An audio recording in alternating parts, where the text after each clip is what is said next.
and repairing the historical markers in our county. We've completed the Francis Slocum Cemetery one and the Camp Wabash one, and currently working on the Paradise Springs one as soon as they will find time to take the sign down. And we'd like to include also the first electrically lighted city one, which is out on your front east lawn. And would like your permission to do that one also. And with your permission, then I will write to the state, to Casey. And first name's Casey, and get the permission from her, providing you give me your permission. And it's been, it'll soon be 60 years since that sign was put up. So we provide all the paint and the labor, but we do need the help from, I assume, the county highway department in order to take it down and bring it to us to paint and then put it back up, if that's correct. I don't have an issue with that. Are we overstepping? Is that city involved in where that's located? Yeah, but I don't think so. That was kind of the way it was with me. For the Paradise Springs one, I do work with the city because they have the city parks. But I wasn't sure about the square here. We'll check, I would say. Well, we got a meeting at noon today. Mayor by be there. We can check with him, make sure that we're not stepping on their toes. But so we'll check with that, and then if you've got a contact number, I've got her number. okay, Okay, we'll get back with you, let you know. so I will go ahead and get the permission from the state organization I need I today. don't think we have an issue with it, so. Okay, thank All you. right, thank you. Christine Floor from the Executive Director of the Visit Wabash Tourism. Good morning. Morning. I'm pretty sure Shelley's probably given you my packet of information. You have it? Okay, great. So the funding support that Visit Wabash County receives from Wabash County Commissioners is a catalyst that Visit Wabash County needs to generate significant economic impact for all of Wabash County. Since receiving the support from the Wabash County Commissioners, we've accomplished several key highlights. We've increased tourism spending from the first initial investment from 41.9 million to over $80 million in tourism spend in 1 year in this county. Christine, can you pull the mic towards you a little bit? Oh. Right. Okay. Thank you. We also, for every dollar that's invested, we always use a formula of what we should see the return on anytime you make an investment in marketing. And for every dollar that's spent, we generally see 100% fold, or 2 times that is retained back in our community. And we see that obviously we've taken your 75,000 annually and turned it into millions that are benefiting our county as a whole. And in that, all that data is in your packet as well and documented. Your tourism office exceeds the annual growth rate of tourism in the state by 4.5% from the previous year. That is a huge growth. We use that to make sure that we're monitoring is what we're doing working and benefiting the citizens of Wabash County and the businesses. Total tourism generated tax collected and retained in Wabash County was $35.1 million. We're rated as the top 3 welcome centers in the state of Indiana by Destination Development Corporation and the Indiana Tourism Association. We continue to receive awards for the best tourism website, best marketing campaigns, best digital presence, excellent storytelling, and county guide by IDDC and ITA. I hope that makes us proud that we represent Wabash County well. We've received the Hoosier Hospitality Award from IDDC. We continue to maintain 4 interactive digital kiosks throughout the county. We've helped update gateway signages in communities like Rowan, Wabash, LaGrow, North Manchester, and recently helped Somerset update their gateway sign. We've produced over 100 promotional videos totaling over 1 million views to our target audiences. In addition, we did a separate marketing campaign last year targeting people to move to our county. We continue to identify that population loss is our biggest threat. and our biggest capital that we need. That marketing campaign that we did with Visit Indiana, it was just about Wabash County and living here and quality of life, generated over 10.5 million views in just over 30 days. That's a huge success and a great ROI on our investment.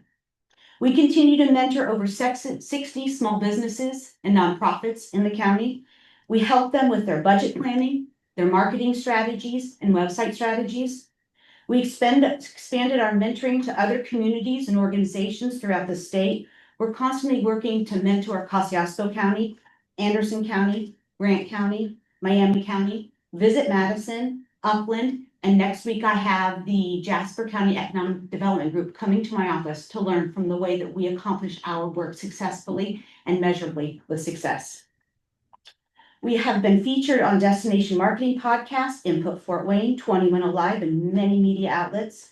We continue to serve as leaders on panels for ITA, Okra, Indiana Arts Council, and the Northeast Indiana Partnership. Regarding community engagement, the way that we take tourism and leverage it as an economic investment, and our growth. All of that data that's in your packet shows those results. We are always transparent with the commissioners and the council, so you know exactly what we're doing. We provide you every year with an annual review that's line itemed out by what we're doing and how we're accomplishing this success, and we use data to drive those decisions. We also create experiences such as our Little Adventures Camp that happens next week, our cocktail mixology, our block party, Wabash Run the River, Wabash River Run Club, Dam to Dam, trolley tours, Liking for Biking and Bluegrass at Hopewell. And in partnership with the Imagine 185 plan, we've launched and managed the Wabash County Fellowship Program that you're all familiar with, and the Live in Wabash County campaign. You can go to our website and we have all of our information about living here, not just visiting here. We have wonderful videos telling the story of people who've moved from the West Coast and chosen this place as their home and why it's made a difference in their quality of life. We use that information also to target market. We have a lot of data. Just last month, we provided this information to my board of directors. Just last month, just on the live-in landing page on our website, we had over 2,000 visits just to that landing site. We have people coming and looking at that site from Indianapolis, Chicago, Fort Wayne, Detroit, New York, Columbus, Ohio, Hartford, Connecticut, Pittsburgh, Indiana, St. Louis, Missouri. That list goes on.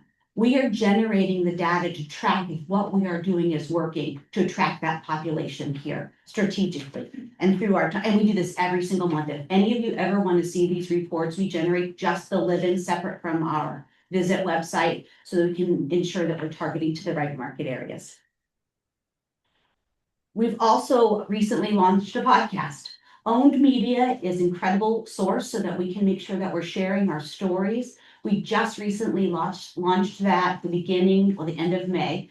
Our next episode drops tomorrow. It already has an international presence, believe it or not, but we are having people hear our stories of those who are making a difference and telling the small business stories, talking about the hard discussions that you all face. That will be coming at some point too, because what we're facing, other communities like ours are as well. I just think we're better suited at the way we approach our work to handle those pressures. Due to the support of the Wabash County Commissioners that you give to us at Visit Wabash County, we dedicate significant time to major employers who utilize their expertise for employee recruitment. Just talked to Chris Weatherford at Paperworks, Ford Beaterbox, MPSA, Gebhardt Holdings, Poet, Josiah Whites. They all leverage our office to walk along to help them with their executive recruitment, not only in packets, but sometimes we're giving those professionals, their prospects, tours of our community. I don't always want you to just take my word for it. I have been collecting support over the years from individuals, businesses, and leaders who believe in the work that we do. And I just want to read you a couple of excerpts. I won't read all the letters. There's like 56, but I'll read you a couple of excerpts. I am very confident in saying the efforts of Visit Wabash County and their team are unmatched in any other community or any other size. Senator Andy Zay. It would be my recommendation that funding would continue for this great organization and their efforts to keep Wabash County on the map. They do great work and bring so much to our county for residents and visitors to see and enjoy. Representative Larissa Sweet. By having an organization like Visit Wabash County, we have a team that is constantly working on creating, marketing, and maintaining events that brings thousands of individuals to Wabash County. The focus each day by Visit Wabash County to market our county throughout the state and beyond drives the economic engine we need for more jobs, employers, and people who want to invest and support Wabash County. David Heist. I commend Christine and the Visit Wabash County team for the work they have done and the leadership position they have developed for Wabash County within the tourism industry and placemaking. As a digital nomad that moved back to Wabash County more than a decade ago, I would recommend strongly continued or increased investment in Visit Wabash County as a key resource to address population growth. Richard Church, Parkview Health. The Visit Wabash County office continually reaches out to our small business to help with marketing. Christine Floor and her staff are a great resource for Wabash County. They are instrumental for attracting visitors and those looking for a new place to call home. In turn, this increases the success of small businesses like ours, Eric Cordes Berry Farm. The important action is to never be content and to keep pushing the envelope and raising the bar. That is what Christine and her team do on a daily basis. Please consider granting her request for funding. Amy Ford. The LaGrove community has seen a major turnaround in recent years. People are taking pride in their community again. Now LaGrove has 3 Airbnbs just in town. Our amenities are now a destination, and many of these things would not be possible, or at least increasingly difficult to develop if it were not for Visit Wabash County. Justin Gillespie, 950 Speakeasy, Repair In-House, LaGrove Canal Foundation. Christine and her team have developed many communication strategies to increase visitation to Wabash County and Somerset. I have observed Christine and her team's creativity, hard work, enthusiasm, and I'm very impressed on the impact that they have had on our county. Please continue to support Visit Wabash County and the investment they receive from the city and the county. Jay Driscoll, Somerset Town Board, VP of Mission Advancement, YMCA. I'm almost done, but they're so good. I think the genius of Visit Wabash County is the ability to see what gifts Wabash County possesses in order to enhance and promote them as true amenities. I register my desire and hope that the Wabash County Commissioners continue to support the competent and fruitful work of Visit Wabash County for the good of our fellow citizens and many who visit our county, agritourism, and beyond. Jeffrey Hawkins, Hawkins Family Farm. Visit Wabash County's work does not stop at bringing tourism and visitors to the community. They use their influence and knowledge to help their partners be the best they can be. Through sharing resources, organizing events, Visit Wabash County is valued in the community as a strong partner and advocate. Carrie Lambert, Indiana Tourism Association.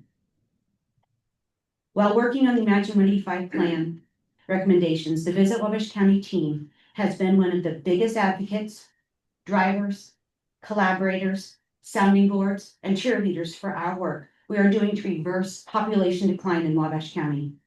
I believe this organization will continue to play a larger role as we tell our story in the ways that remind residents of the unique elements that set our community apart and inspire others from around the world to join us. Alex Downer, President, CEO of Community Foundation of Wabash County. And so our scope of work at Visit Wabash County is extremely aggressive. It has to be. We have to constantly be working to be better, to be stronger, and strengthen the lives of those who choose to live here.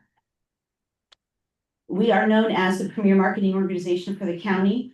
We are the organization that meets one-on-one with small businesses, and that list goes on and on, from milliner printing to eclectic shop, on and on, of the businesses that we meet with. And we help bridge the gap in soliciting future residents for Wabash County as a whole. We can go ahead and attract all the businesses here and manufacturing facilities, and that's great. And we can build all the housing developments, that's great, that's needed, but we need people. And we're the organization that's dedicated to investing in those marketing resources to attract people here. We know that it's working because we have the data to show the reach that we're having.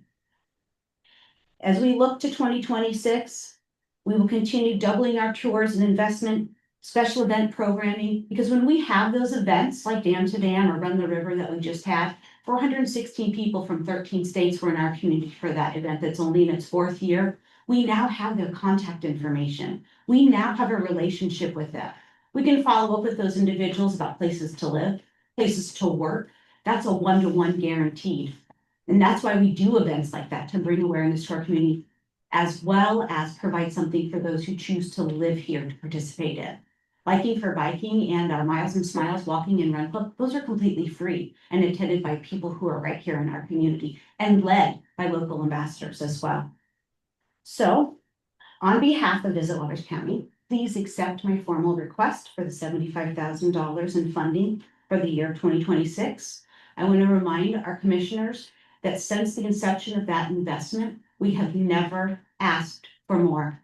We have always worked within our own budget, and we have always met any gaps that we've had on our own when we've had to invest in a new website or training or computers or any of that hardware capital purchases. We've always done that out of our own. The other thing that's important for the commissioners to understand is Visit Wabash County is a 501c4, which means we are quasi-government and we do not have the ability to just raise investor fees or membership fees to close that gap in funding. We are solely responsible on the revenue that we generate from our events, as well as the investment of Innkeeper's taxpayer through investment. It's greatly making a huge difference. That's why I give you these packets of data every single year so that you know exactly what your investment is doing. And the reason I share those sentiments from others is you know that it's working and it's meaningful to other people outside of just me and my team. Do you have any questions? Okay, thank you so much for your time. Thank you. Cynthia Johnson from the Larchmore Center. Thank you. We should have a PowerPoint, and my apologies, Shelley, that I forcing you to do this, but I wanted to show you the update on the project. We have been working on an adult basic education lifelong learning hub and training center for years now. It's been a dream of the county and many of other stakeholders. You can go ahead and do the slide two. I'm working on it. So we have a nice blue PowerPoint. There we go. Oh. So we are actually about ready to go through our final walkthrough on Friday for the new building. The old Miller's furniture building is now within days of being where we can occupy. We will have 10,000 square feet of classroom, labs, and meeting spaces for adult learners and for community trainings and professional development. I wanted to give you a little bit of the updated statistics in our county for our educational needs. Right now, let me get the truth. Where's it? Let me go. You just click on it. Okay. So currently in our county, there's some good news. Back in 2020, before 2020, we had just under 3,000 students between the ages of 18 and 64 who did not have their high school diploma or equivalency. Currently, the new numbers came out from 2023, 2024. In our county, that is down to just about 8.2% or 1,700. That's great news, lots of progress. The schools have been amazing. Students are returning to get back their high school diploma. And the state has approved 2 different kinds of tests that you can get your high school equivalent. Good progress. The only caveat with these numbers is this only shows students between 18 and 64. And we have seen, especially since COVID, a huge increase in 16 and 17-year-olds in our adult education programs. Along with, we serve those over 65 because many people are not leaving the workforce at 64. So we know the numbers are a little bit higher than that, but there still is a need to get those students their secondary credentials. The current numbers show from Hoosier by the number data. We have about 9,000 or around 42% that do not have education beyond high school. They might have micro credentials or on-the-job training, but there's still not a certification or degree. And then we have just about 4,000 who have some college, but not a degree. And we're trying to help those who have started to get back in and those who haven't started to let's start this journey. Don Woods, Cuesta, and many state agencies are saying we need about 60% of our workforce to have advanced training and degrees, so we can really continue to fuel that economic growth. And so helping adults enter and complete training programs, post-secondary education of all types, that's the dream of the new hub that will be opening July. And I can't believe we're this close. I know we came a year and a half ago, and we were very blessed with the ARPA funding from the city and from the county. And those funds will be expended as we pay the last contractor and start to get furnishings and equipment in. So I'll have a report on that when that is finished. We know that it's just really critical to be able to offer a lifelong hub where people can, wherever they're at on the continuum, if you're learning to read, or if you're going to try to go back to school, or you just need short-term training that's in our county. Right now, our main programs have always been, our stable program has been the high school equivalency. We have, that is probably accounting for about 75% of our programming right now. It varies. Last year, English language learning was more like 40%. This year, it's more like 20%. And we've also been expanding our college transition, and with the opening of the new center, we will be expanding into many new programs. We were able to get some funding from the state for this year and last year to help with launching a NCCER. I'm gonna have to use my note card. National Center for Construction Research and Education will be starting what would be considered their core construction certification at the new building, where students, adult learners can get in at the ground level of construction training. Once they complete the core, they would be able to walk to or enter into an entry-level construction program or seamlessly go into an apprenticeship. And we are just working on those final details. We have to get the program officially certified next year when the program year, July 1st. And they've awarded us some more money so we can buy tools, do marketing, help with instructors, fees. We've also just launched, excuse me, entrepreneurship certification. We have our first 2 students within that program, working on allowing them to fully think through a business opportunity. And we're working on pairing them up with mentors. We are looking to partner with Freedom Academy for industrial maintenance. That is a program that many businesses need. And so right now we're working on our partnership with them and seeing when we can get that scheduled in October. And we also have a relatively new certification that we got approved earlier this year for peer recovery. So those who have been in recovery for 2 years or more and have the ability to get references on that can then get certified in being a peer recovery coach, so they can mentor those who are walking through that same path. And they're seeing some really good success in other counties and other areas. That tends to be a really it was blank. Okay. experience for those participants. Last year we had 32 graduates, which we were thrilled about. This year we have 40. And our goal was 36. We have 2 more students who are nearly complete, so we project will be somewhere at the 42 to 43 mark this year. Our highest record was 45 in 2013. The reason that was the state, nationally, the high school diploma, equivalency diploma, went from a not standard-based as much to a very rigorous standard-based test. And so everybody who was on a 2002 track for that test had an opportunity to finish their diploma before the standards increased in 2014. The return on investment, the last data from the state was in 2024. They launched a report showing that the 5-year metrics, whether that additional earnings once you've got your high school equivalency usually started at 5,000 and gained momentum up to 10,000, creating an annual increase in wages for a student participating in adult education is 8,900. We're very excited about that. We do see that. Career Literacy just launched another report that verified that on a national level. And you have that data at the end here, which I'll try to make it work.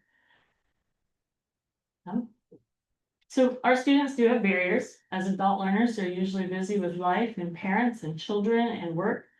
And one of the things that we have found over the years that we needed to be more intentional. So during orientation, we are providing a self-assessment and sitting down with students as they enter our program to find out what barriers that they do have.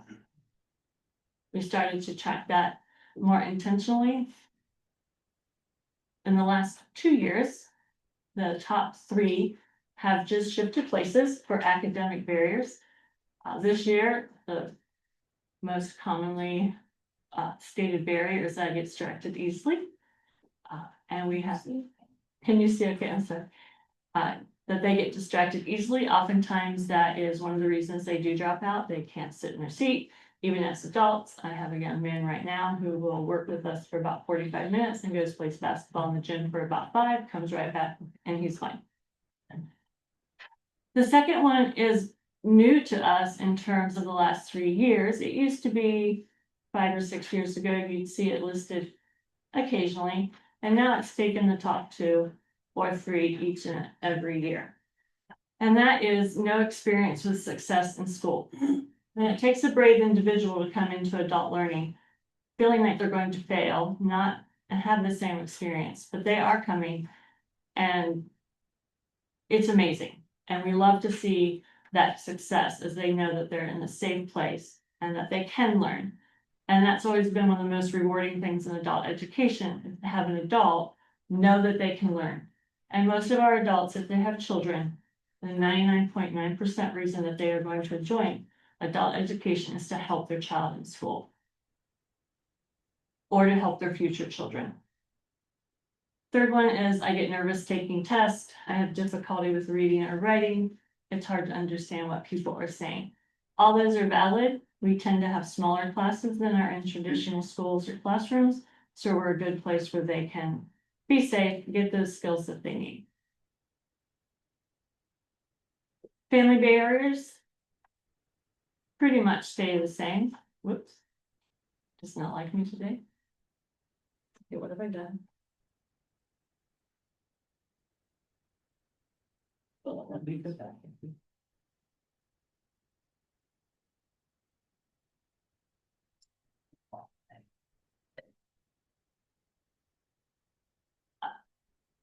It's too far. Go back. Just, I think it. Yeah, whatever you're doing is right. One more. Thank you. So family barriers tend to be family with health problems, extended responsibilities between parents and grandparents, and then single parent pressure. Actually, this year, for the first time in several years, lack of housing and domestic abuse issues have been down, which is wonderful.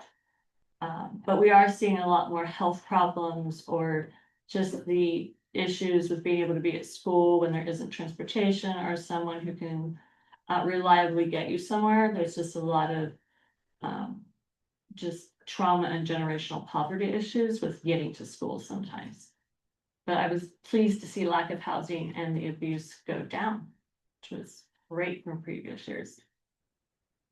We do mentor with adult learners to break the barriers. We offer individual support, real world skill development, and nurturing environment to just build that long-term success. We do the nurturing and confidence well. What we are looking for now in our college and career is to work on some of the employability and college skills such as dependency, being able to make places on time, employment, just some of those employability soft skills. We have many student stories. Treya's mother has been with us in and out of the program. She brought her son this year. He went in, got his high school diploma, is on his way to HVAC training and hopefully to run his own HVAC. Mom is still working too many hours to finish hers, but she's hoping for next year. We've already talked a little bit about our extended program offerings. We are looking for new courses in healthcare. I'll show you a rendering of our healthcare and manufacturing spaces here at the end of the presentation. We're also looking at digital literacy and vocabulary grades, just lining with the regional workforce development. We know that as we expand, we are going to need more certified instructors. We're going to have some more workforce development specialists and just support staff to enhance that learner experience. We do a lot of individualized work with students. Many students come with us with an individual education plan. And so we honor all of those so that we can provide the accommodations during classroom instruction and during the testing when they actually go through their certification. We are working right now to raise the remaining funds that we need for flexible classroom and lab spaces. I had a little bit of sticker shock on how much chairs cost and movable tables, along with everything's going up and it's just not right, but we're working on those. We are making sure that we are creating a flexible classroom so that we can do whatever training we need to, whether that's in pods or rows or bringing in some of our movable equipment. We will be using interactive boards, laptops, and other digital learning capability, and we are working on our partnerships right now. Ford Meter Box blessed us with a grant so we can work on those lab spaces. Those are just some pictures of our flexible learning. We've seen an increase when students can move about, when we can be in pods, be in a circle, be in rows, whatever we need. And our current furniture is really pretty much immovable, but we have seen it make a difference on those occasions when we can use it. So coming summer of 2025, our goal is to have open houses in August. I'm looking to finalize the date. You will all get your invitations because we are very excited about this space and all that it's doing. The gray area is the areas that are not being leased by Learn More Center. That would be called SOS. They are going to be, the owners are going to be bringing in a autism therapy program, but the rest of the colored squares are ours, including 2 lab spaces, several classrooms, office spaces, a student lounge, conference room, and our orientation room. So we're very excited. We'll have almost 10,000 square feet for adult education. This is our rendering of our Learn More Center orientation room. This will be where students come in, no matter if you're going into training or if you're going into college and career, or if you're working on your high school equivalency. You will walk into a space where you're going to have some assessments so we know where you're at. We'll talk about your goals, and we are getting an idea of what skills that you might still need in order to reach your goals. There is our orientation room as it is now. That blue wall will have our logo and the start of something better on it. And we're working on getting those furnishings. We have the clear to occupy now. And once that final walkthrough Friday goes, I can start purchasing furnishings. Very excited. It's been a long time. One space is for healthcare. We do have the skeleton already. He's happy to move back to his Wabash area. We have 2 of the equipment for the exam bed. Hope 85, when they moved out of their space in North Manchester, graciously granted those for us. So those are ready to move in. And then the rest of the equipment and furnishings, we're working on fundraising for those now. This is going to be a dual classroom. Right now it would be advanced manufacturing, like I think it's called 4.0. I'm learning all my terms, with some robotics, digital 3D printers, lots of basic equipment and advanced equipment. What we're finding is we asked the state to dive into our data to find out which students had maybe not even made it to high school. And we found that in the past 5 years alone, we've had 98 students who never made it into high school. So they never had a chance to really do much career exploration. We just kept hearing, I don't know what I want to do. I don't know where I want to go. I just need to get this done so I have a job. And they don't think about the advanced manufacturing or many of the other pathways that we know exist in Wabash County because they've never experienced it. And so we're working with Don Wood to help fund a digital, an adult learning makerspace and to have these beginning equipment and so students can start to understand what are some of their pathways. We'll have entrepreneurship, leadership, advanced manufacturing, and of course, we'll have the healthcare. But just making sure that our students who either didn't make it to high school, who exited very quickly in high school, have that chance to do some exploration and to start getting those basic skills you need in order to go to another training. And if I've never dealt with electricity or logistics or any of those things, it's really hard to think that I'm going to go do it. So we're really excited about this space. We'll use it for digital makers, adult learning makerspace and career skills along with that advanced manufacturing. Connected to it, you can see the white doors in the rendering, is a larger space, a taller space, which will be our industrial maintenance and our core construction, where we'll be working with the NCCR certification, industrial maintenance and others. And our goal is that we could move whatever equipment that we are able to purchase and what our partners decide and our workforce need, that we can move that equipment back and forth very easily. And we can just move it to whatever we need. So sorry. So that is in its unfinished state. I just was there this morning. It's got a polished floor and all my equipment is coming. It will be full here soon. It's not like me. General cost. We have, all of our programs are free. Currently, every program that we have is free for the student. Many are coming with nothing. And recently, over the past 3 years, we have been blessed with the state of Indiana has started to assist adult basic education with the fee. So we've been able to pay for most of our fees for the actual test for a HSC. That can run $144 for a person. Most of our students can't afford that. It provides about $100 to provide some study material and textbooks for a student. Approximately $250 would get a student a test and study books so that when we're running out of state funds, we can supplement. But about $500 will give you 20 hours of expert instruction. Most of our students are requiring much more than that to get their degree. And right now, the direct cost for a person who might come in at the medium level to high level and can get done in 3 months, it costs about $3,800 if you include those costs. Now, my accountant will tell me I'm not including insurance, utilities, and other things, but direct cost for servicing the student runs about $3,800 to $4,000. And again, the return on investment is usually experienced from the first year for an extra $5,000 in income for the student. Reasons to fund adult education. The state again did some longitudinal follow-up, and they found that in 2023 to 2024, adult education across the state added $35 million to Indiana's economy. We've also found it's echoed in the national statistics.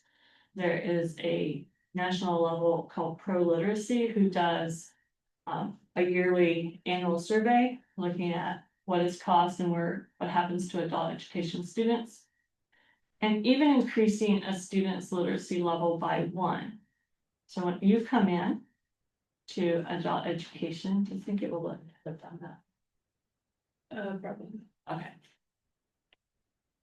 You were able to get this in your email. There are links attached to each of the wide fund adult education, and there's some graphs that show even going up 1 level. You come in at level 1, you're most likely reading below 3rd grade.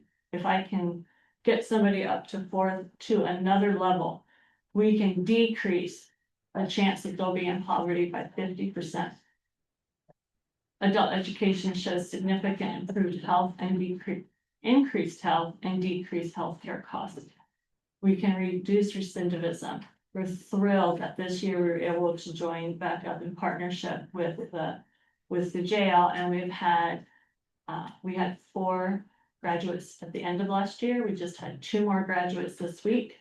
And so we're thrilled that they're going to now not only get reduced sentences, but more importantly, when they do exit, they'll have a better chance on the outside. Increased life expectancy for adult education and just social. Those people who continue to be lifelong learners show a greater community and society involvement. And so we're just asking that you would, my official ask is $50,000 for the 2026 budget. Now, we are in the early stages of what our budget might look like. We have to pay the final contractor fees on the building. We will be doing that after the final walkthrough. So in July, we'll know what the end cost of that building is. That was all covered by previous fundraising. We've started projecting now on utilities with the new building. We haven't had a bill yet. And just looking at what our needs are as we go through and meet with businesses to see what trainings they want in there first. We are anticipating in the next year and a half that there will be a shortfall if the state continues to flatline. Adult education was flatlined. We lost about 20,000 this year out of our allocation that was expected, which was much less than could have been. So we're thrilled with that it wasn't more, but we do have to make that up, and we are expanding. So we know in order to meet the need, we can't stay where we are at. So our initial projection is that we would need about another 145,000 between now and the end of next year. I'm not asking for the commissioners to do all of that. We are writing grants and we're reaching out to other agencies. So if you have any questions, if there are information that you want me to email or bring, I'm happy to answer. Does the Learn More Center, are they involved with the GED program out at the new jail or that? Yes, yes. No, we are running it.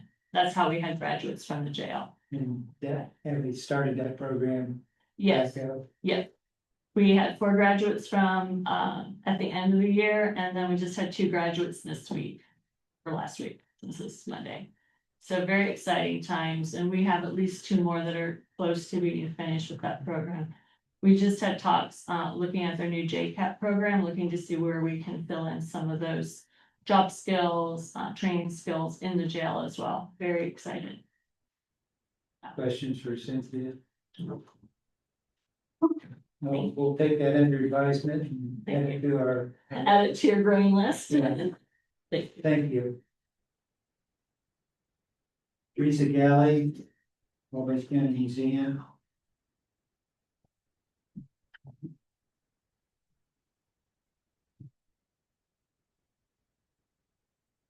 Good morning. I am Teresa Galley, the Executive Director of the Wabash County Museum. I appreciate you having me here this morning. And I really appreciate the opportunity to share more about the Wabash County Museum at this meeting. First and foremost, I want to thank the commissioners for your generous support of the museum over the many years, both that we've existed at our current location and the 102 years that the museum has been in existence. This support has been integral in the growth and to expand our reach throughout the county and even beyond. In 2025, it is the 20th anniversary of the opening of the new museum in downtown Wabash. This is the anniversary year of our opening in downtown Wabash. And we renovated a historic building at that time and continue to reside and improve that building. We kicked off this year by celebrating some of the biggest wins we had in 2024.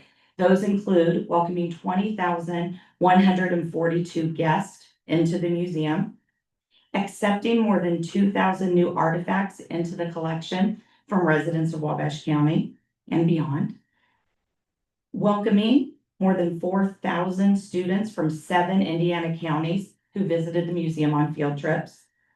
The museum grand opened a new sensory-friendly space called the Meadow. We did that based on research that 1 in 6 families in Indiana are touched by a sensory need themselves or by a family member with a sensory need. And we are very focused on making sure that the museum is accessible to all who choose to visit it. The museum offered 48 programs for county residents, including partnerships with many county nonprofits and businesses. We kicked off an exterior renovation of our caboose in the west parking lot. If you drive by, you'll notice she's a lot redder than she was before and in much better condition. And we are currently working on funding to be able to restore the interior so that guests to the museum in 2026 will be able to explore what a 1920s era caboose looked like and how the railroad ultimately affected our community. We also completed a successful campaign last year for our new A Journey Through Time exhibit hall. It is scheduled to open at the end of 2025. It will be a comprehensive timeline exhibit of all of Wabash County, a Wabash County sports exhibit, a cultural diversity exhibit that talks about both the population as it looked when we became a community, and how it's being impacted by the efforts of others in the community today. And a waterways exhibit, because we probably wouldn't be here in this county if it weren't for the Eel River and the Wabash River. And so we want to be sure people understand those waterways and how they've impacted our history. Each day we witness the impact on our county of having a cultural organization that combines a celebration of Wabash County history alongside family-friendly activities and programs. For 547 Wabash County households who are members of the museum, all the way to guests from outside of the county who visit the museum and then stay to check out more places in our county. The Wabash County Museum provides an educational and engaging experience for all. Almost daily, we also receive visits and calls from community members and former community members, as well as guests who have visited, who want to give us artifacts to add to our collection. Those artifacts include objects, photographs, and more that tell the story of Wabash County. We presently have more than 100,000 artifacts in our collection. Many of those are housed in the basement level of the museum, and many of those had not been cataloged. And so over the last 4 years, we have worked hard to get those items cataloged and into preservation programs so that we are able to maintain and present the artifacts of Wabash County. These items are brought to the museum, and we're preserving those for future generations so that we can continue to tell our story. We take seriously our responsibility to maintain those items and find a way to share as many as possible in the museum. Today, our collection has reached nearly 200,000 items as we work through and count boxes of items that had previously not even been open. And we work with the staff to continue to maintain and preserve those. While we are proud to have met our budget goals during this and our previous fiscal year, we know it is because of support like yours that makes that possible. And during that same time, of course, we experience increased costs on every front, including utilities, supplies, and for staff. We also continue to update many of the museum's exhibits to incorporate those new artifacts and new technology to better tell our stories and to connect with a younger, more technology-focused audience. We currently have 100 permanent exhibits that continually require updates, repairs, and upgrades. In 2023, we developed with a local consulting company our first long-term strategic plan ever. At that time, we revised our mission statement. The mission of the Wabash County Museum is to propagate local history through preservation, education, and innovation. Those words are thoughtfully placed in that order because first and foremost, we're here to preserve Wabash County history, the records of families, the artifacts that have had impact and that show where we came from and where we're going. Education. Last year, as I shared, 4,000 field trip students visited the museum. They came from Wabash County and 6 other counties. Educators are choosing to bring their students to Wabash County to our museum because we truly have one of the preeminent museums in the state of Indiana. And education is one of the ways we all share so much history, and our museum makes it possible for young people to connect and learn and grow from what we had here. And innovation. We know that times are changing and not everybody comes to a museum to walk through and read exhibit after exhibit. In fact, my husband and I are the perfect example. He's a history teacher and he will read every word in every museum we visit. I like hands-on exhibits. I like visual exhibits. I like stories. And so when we go to the museum, we have a very different experience. Our goal at Wabash County Museum is to make sure we are reaching out to children, to young people, to older people, to those who love to read every detail, and to those who want to come in. And at the moment, we have one of the architectural features from the Wabash Middle School that was torn down many years ago. And we have that out where young people and guests can touch that gargoyle and check out that piece of history and learn a little bit about it. We want to meet everyone where they are. A lot of that also means that we've created touchscreen exhibits. And in fact, our Light Up Wabash County exhibit, which is celebrating Wabash being the first electrically lighted city in the world, was renovated a couple of years ago. And now you can see inside this courthouse, inside the clock tower, and then look at the vantage point. Children can actually push a button to pull the lever to actually light up the town and hear the response that we had. So making sure that things respond to all of our guests are very important. The museum is privately owned and 84% of our support comes from private donors. The additional comes from government support, grants, and local sponsors and businesses that help to support the museum. We are in a building that is more than 100 years old, and we're very proud to be in that historic building in downtown Wabash and to be the east anchor of the Wabash Cultural District. We're also excited to connect with audiences every day. We provide free programming, such as the Thursday Parlay, which is a local historians, local people who have stories to tell come in and present. That event is free to guests who come into the museum. And we even provide coffee and donuts or breakfast treats for that event. And it really engages our senior audience in the community. We've recently added Talking Sports, another speakers series that is completely free, that really focuses on Wabash County sports and the way that it connects us. Both of those are also presented on Facebook Live. Last year, our virtual tour, which is also available on the website, reached more than 30,000 virtual visitors from all over the world who stepped into Wabash County Museum through our virtual tour and experienced Wabash County history by doing so. We also do a lot of things for the community to help us connect that tie into our history. One of those on the 4th of July, we are providing a free community concert by the Bulldogs. And anyone can come and enjoy that concert, celebrate the 4th of July with us from 5 to 8 p.m., and then move on to the fireworks or whatever their next activities are. And we're very excited to provide programs like that.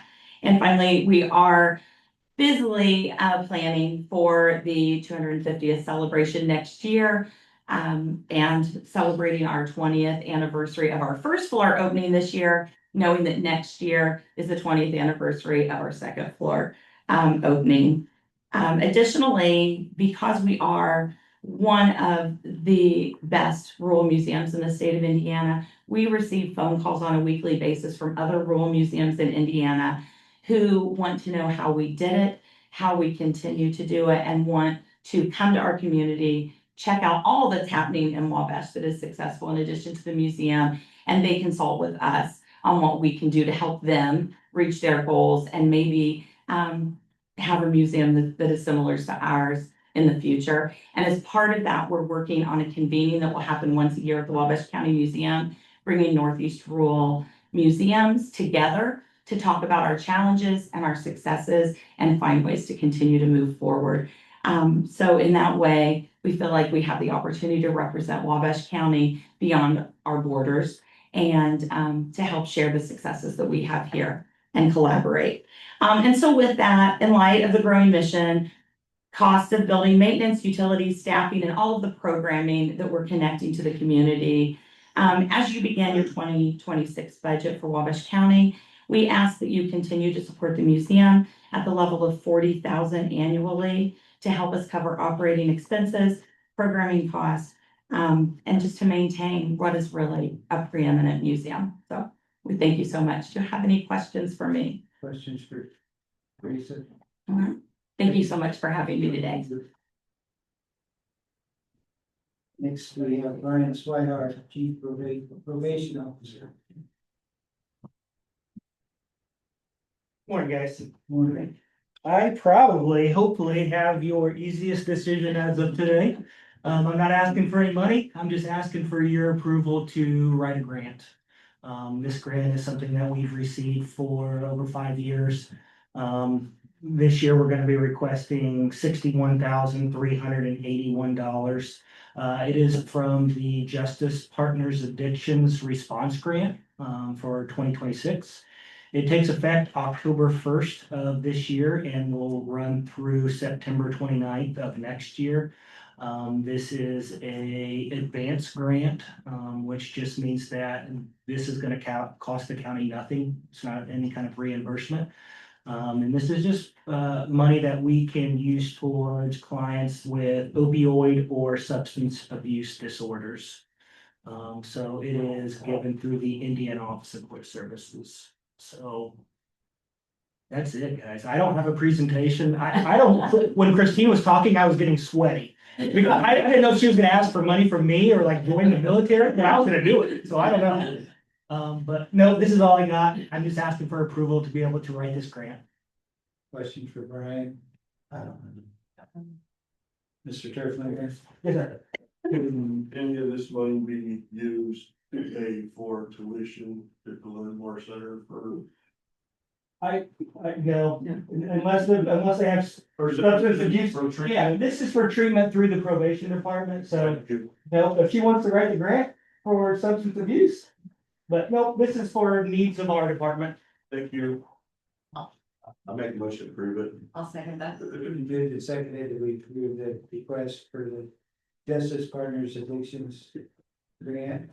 All those in favor signify by saying aye. Aye. All those opposed, same. Motion passed. I'm not sweaty anymore, thank you.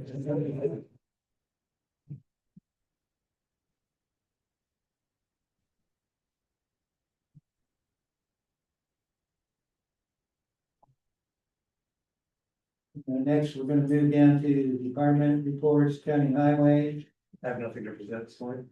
county sheriff. Yeah.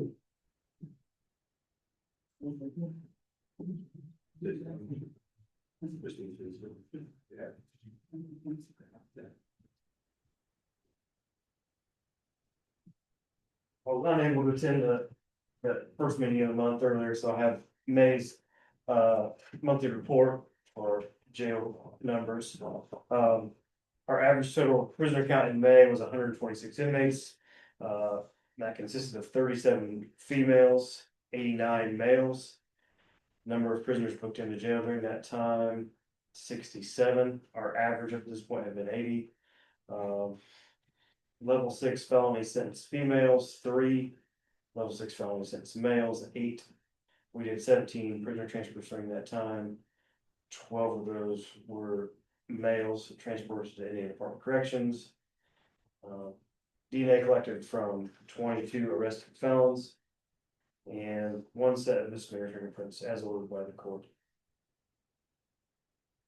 That's all we've got. Have we got any out of county inmate? We do not, because it's a staffing issue right now. We've not decided to take on any more inmates due to basically a shortage in jail as far as personnel there. So we've yet to fill those additional spots we added, the council approved 9 additional spots, I believe, well, 10 total, but 9 in jail. And we just haven't, the turnover's been consistent. I believe we're probably 78 short even currently. So a majority of our staff has accumulated a tremendous amount of comp time. Because they've been working over consistently for the last 7 months. So we've done a lot of interviews and we're getting people in, but we know we can keep them, so. Questions for Tyler? Okay, thank you. Thank you. Inmate director. He's not here. County attorney, Nothing. county court meter, HR director, Nothing. county auditor. Sorry. Have your accounts payable claims and allowances for dockets ending 6/9 and 6/16 for your review and approval.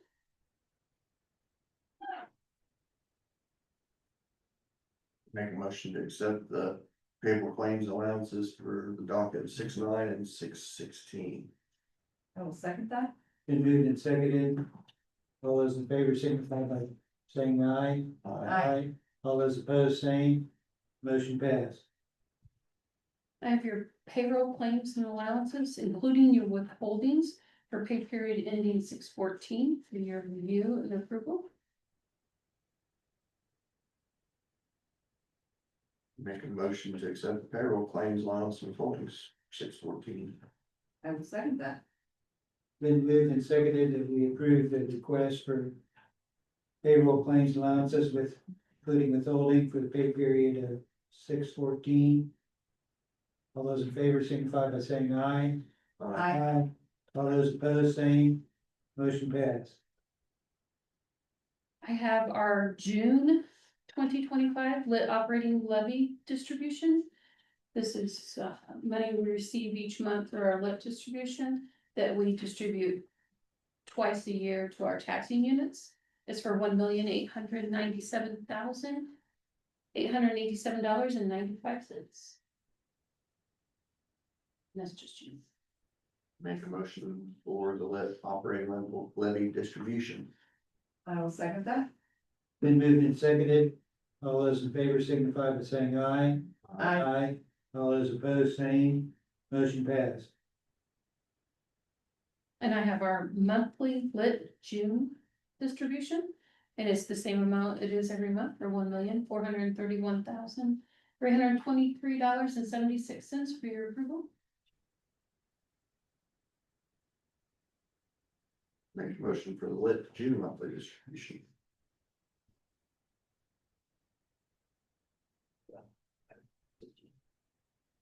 I'll second that.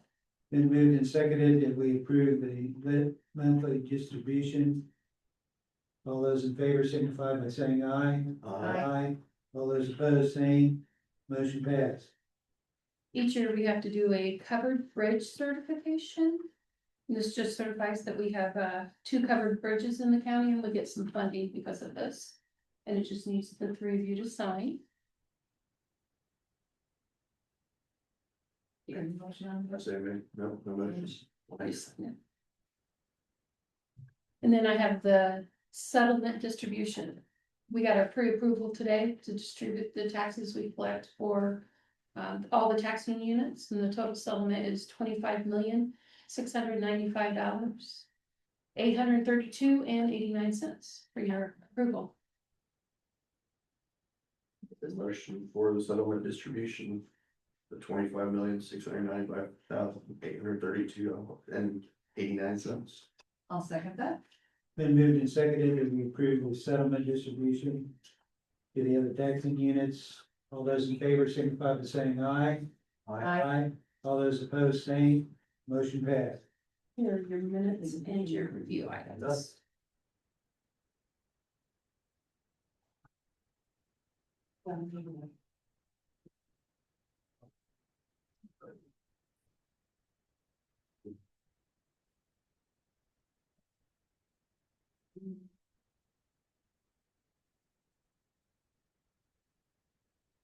I would announce that been suggested from the PAC committee for the budgets at a 2.5% raise in the budget. So that will be passed on to the council. And those that are making up their 26 budgets will include that in their payrolls. Is there any ADA or Title VI concerns that need? Yes. Good question. You're talking about if the department has put in 2.5% payroll increase? Yes. Okay. We walk by things every day and we don't notice them. This morning when I pulled up and parked out in front here, I think we need to redo some signage around the courthouse here. there's a sign about this tall that says handicap parking on the west side of the building. And as soon as I park my truck there, anybody driving by on the street can't see it. So what I would respectfully submit to the commissioners is we buy some new signs, put them up on the poles directing where the handicap parking is. And I would also suggest two other things. A lot of the veteran services that are here in the building, people aren't necessarily handicapped, but they're getting along in years and don't get, around too well. But maybe we could add one more parking spot down here for the veteran service office, similar to the baby shots over at the health department. And I think somebody needs to take a real good look at the flooring coming in off of the lobby. With people with walkers, wheelchairs and this and that, you know, maybe that needs to go from the door sill down to the floor once you get out of the hallway. Maybe that needs to be ground and recapped so that it's smooth, because I can see where it could be a bit of a trip hazard for someone with a walker and wheelchairs. So just thought I'd bring that to your attention, because I pulled up this morning, I looked over, I saw that sign, and it's like, okay, that's the complaint that we hear all the time from the veterans, that they can't find the parking, you know, the handicap can't find it. So maybe if we put some signs out there up higher where they can see them, it would help. Thank you very much.